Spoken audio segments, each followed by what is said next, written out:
दूर बड़ी देवघर छै केना के जइबो, भीड़ बड़ी लागे जल कैसे चढ़इबो।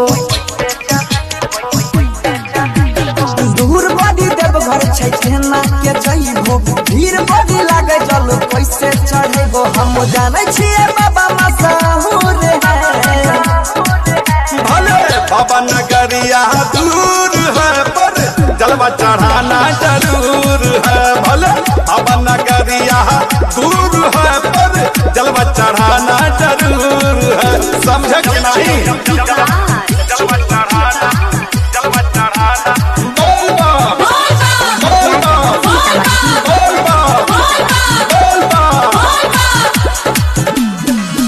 बहुत शक्तिशाली होय छै हुनकर नाम रे, बोल बम